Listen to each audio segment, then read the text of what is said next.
سورۃ الانجیل اس کا پہلا باب اس کی 17 آیت سے لے کر اس کے 18 آیت سے لے کر 25 متی کی انجیل پہلا باب 18ویں آیت سے 25ویں آیت اور میں لکھا ہے اب یسوع مسیح کی پیدائش اس طرح ہوئی کہ جب اس کی ماں مریم کی منگنی یوسف کے ساتھ ہو گئی ان کے اکٹھے ہونے سے پہلے وہ روح القدس کی قدرت سے حاملہ پائی۔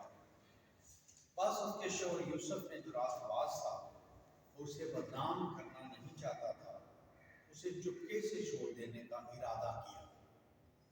وہ ان باتوں کو سوچ بھی رہا تھا کہ خدا کے فرشتے نے اسے خواب میں دکھائی دے کر کہا، اے یوسف ابن داؤد، اپنی بیوی مریم کو اپنے ہاں لے آنے سے نہ ڈر، کیونکہ جو اس کے پیٹ میں ہے وہ روح القدس کی قدرت سے اس کے بیٹا ہوگا، اور تو اس کا نام یسوع رکھنا کہ وہی اپنے لوگوں کو ان کے گناہوں سے نجات دے گا۔ یہ سب کچھ اس لیے ہوا کہ جو خدا نے نبی کی معرفت فرمایا کہا تھا وہ پورا ہو کہ دیکھو ایک کماری حاملہ ہوگی اور اس کا نام ایمانویل رکھیں گے۔ دیکھو ایک کماری حاملہ ہوگی اور بیٹا جنے گی، اس کا نام ایمانویل رکھیں گے، جس کا ترجمہ ہے خدا ہمارے ساتھ۔ بس یوسف نے نیند سے جاگ کر ویسا ہی کیا جیسا خدا کے فرشتے نے اسے حکم دیا تھا، اور اپنی بیوی کو اپنے ہاں لے آیا، اور اس کو نہ جانا جب تک اس کے بیٹا نہ ہوا۔ اس کا نام یسوع۔ خدا کے پاک مقدس نام کے کھولے پڑے سجائیں اس کی برکت آپ کو سنیے۔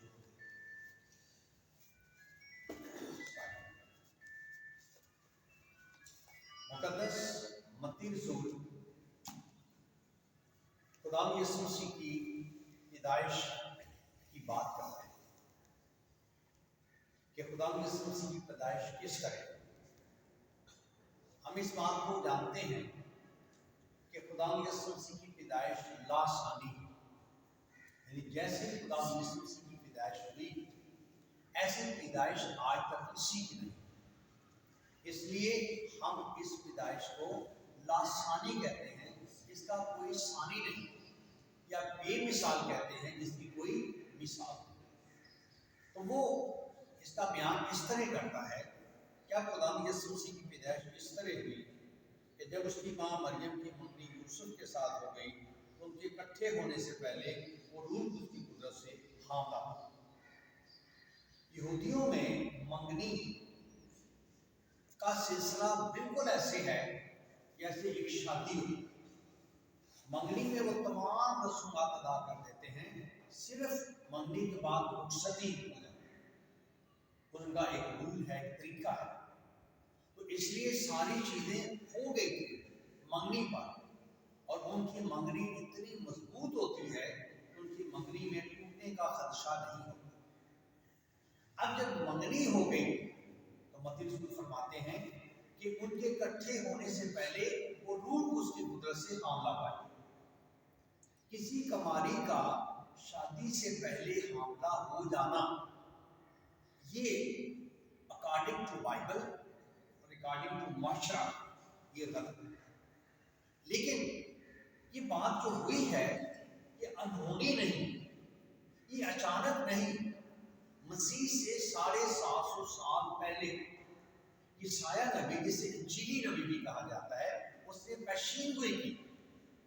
وہ نہیں جانتا تھا کہ کیا ہوگا، لیکن نبی کے منہ میں جب خدا نے اپنی بات ڈال دی تو نبی خدا کی بات کرتا ہے، نبی اپنی بات نہیں کرتا۔ اور یہ کوٹیشن آپ کو ملے گی یسایہ 7ویں باب کی 4ویں آیت، وہاں کی کوٹیشن متی رسول بیان کرتے ہیں کہ یہ سب کچھ اس لیے ہوا۔ اس لیے کا مطلب ہے کہ یہ اس کی وجہ یہ تھی، یہ سب کچھ اس لیے ہوا کہ جو خداوند نے نبی کی معرفت کہا تھا وہ پورا ہوا۔ نبی کی معرفت میں کیا کہا گیا تھا 23ویں آیت میں، جو بالکل جا کر یسایہ 7:14 میں ملتی ہے۔ دیکھو ایک کماری حاملہ ہوگی اور بیٹا جنے گی، اس کا نام ایمانویل رکھیں گے، جس کا ترجمہ ہے خدا یسایہ نبی نے 750 سال پہلے مسیح خداوند کے بارے میں یہ پیشین گوئی کر دی کہ کماری معاملہ ہوگی، بیٹا پیدا ہوگا، اس کا نام ایمانویل رکھا جائے۔ مسیح کا نام ایمانویل ہے، جس کا مطلب ہے خدا ہمارے ساتھ۔ اور یہ بات جو ہو رہی تھی کہ وہ حاملہ پائی گئی، اب یوسف کے ذہن میں کیا بات تھی؟ یوسف کے ذہن میں جسمانی تصور تھا کہ یہ شادی سے پہلے واٹ از دس، یہ کیا بات؟ اچھا، اچھے اور نیک لوگ کبھی کسی کو بدنام نہیں کرتے۔ جہاں کسی کی دوستی ہوتی ہے اور اس میں کوئی 19-20 ہو جائے، چپکے سے چھوڑ دیتے، بدنام نہیں کرتے، شور شرابہ نہیں ڈالتے، اس کو کھلاتے نہیں اپنی بات۔ لیکن کچھ ایسے لوگ ہوتے ہیں ان کی دوستی جب ختم ہوتی ہے تو ڈورا پیٹتے ہیں، لو جی میں نے یہ کیا اس کے ساتھ، میں نے وہ کیا، اس نے ایسا نہیں کیا، اس نے ویسا نہیں کیا، اس لیے میں نے سوچا۔ لیکن یہ چونکہ راست باز تھا، یہ خدا کا بندہ تھا اور یہ اپنی بیوی کو بدنام نہیں کرنا چاہتا تھا، یہ چپکے سے چھوڑ دینا چاہتا تھا تاکہ کہانی ختم ہو۔ لیکن چونکہ بات خدا کی طرف سے تھی، ختم کیسے ہوئی؟ اب وہ سو رہا ہے اور سوتے ہوئے خواب میں کیا دیکھ رہا ہے کہ جبرائیل فرشتہ اس کے پاس آیا ہے، اور جبرائیل فرشتے نے آ کے اس سے کیا کہا ہے؟ اے یوسف ابن داؤد، اپنی بیوی مریم کو اپنے ہاں لے آنے سے نہ ڈر، کیونکہ جو کچھ اس کے پیٹ میں ہے وہ روح کو اس کی قدرت سے اس کے بیٹا ہوگا، اور تو اس کا نام یسوع رکھنا، کیونکہ وہی اپنے لوگوں کو ان کے گناہوں سے نجات دے۔ اب اس سے ہم کلام ہوا کہ جو کچھ اس کے پیٹ میں ہے وہ روح کو اس کی قدرت سے، تو نہ ڈر، تو نہ گھبرا کہ یہ کیا ہے یا لوگ کیا کہیں گے، کیونکہ یہ بات تو خدا کی طرف سے ہوتا ہے۔ خدا نے یہ بات کہی ہے، جو بات میں آپ کو کہہ رہا ہوں یہ میری نہیں ہے، یہ بات خدا کی ہے۔ جو کچھ اس کے پیٹ میں ہے وہ روح کی قدرت سے ہے، اور اس کے بیٹا، یعنی جو پیشین کی گئی ہے وہ بیٹے کی گئی ہے، بیٹا بیٹے کی پیشین ہوئی، اور بیٹا ہی ہوگا، بیٹا ہی ہوا۔ کہ جب خدا کلام کرتا ہے تو جو کچھ خدا کہتا ہے وہ جو خدا کی طرف سے ہوتا ہے ایز اٹ از 100% وہ پورا ہوگا۔ تیری بیوی کے بیٹا ہوگا اور اس کا نام یسوع رکھنا، نام بھی بتا دیا، وہی اپنے لوگوں کے گناہوں سے نجات دے۔ یسوع مسیح کا نام پیدا ہونے سے پہلے ہی جبرائیل نے یوسف کو بتا دیا کہ اس کے بیٹا ہوگا، بیٹی نہیں ہوگی، بیٹا ہوگا، یہ پکی بات، اور تو اس کا نام یسوع رکھنا، وہی اپنے لوگوں کے گناہوں سے نجات دے۔ فرمایا گیا کہ یوسف نیند سے جاگ اٹھا اور ویسا ہی کیا جیسا خدا کے فرشتے نے حکم دیا، اور اپنی بیوی کو اپنے ہاں لیا۔ اب دیکھیں،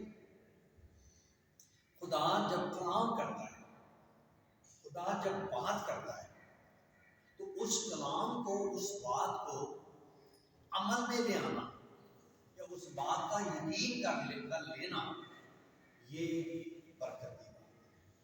ہمیشہ وہ لوگ برکت پاتے ہیں جو خدا کے کلام کو، خدا کے کلام کی باتوں کو، نبی کے منہ کی باتوں کو قبول کرتے ہیں۔ خدا ہمیشہ ان کو برکت دیتا ہے۔ تو یہاں حضور یوسف نے اس بات کا انکار نہیں کیا جب خواب میں فرشتے نے کہا، اور جو کلام فرشتے نے کیا اس کے ساتھ اس نے اس کا انکار نہیں کیا، بلکہ اس کو کیا کیا؟ قبول کیا، اور پھر یہ کہا کہ یسوع مسیح کے اس دنیا میں آنے کا مقصد اور پیدا ہونے کا مقصد کیا ہے؟ کہ وہی اپنے لوگوں کو ان کے گناہوں سے نجات دے، وہی، کوئی اور نہیں۔ نجات صرف خدا یسوع مسیح کے وسیلے سے ہے۔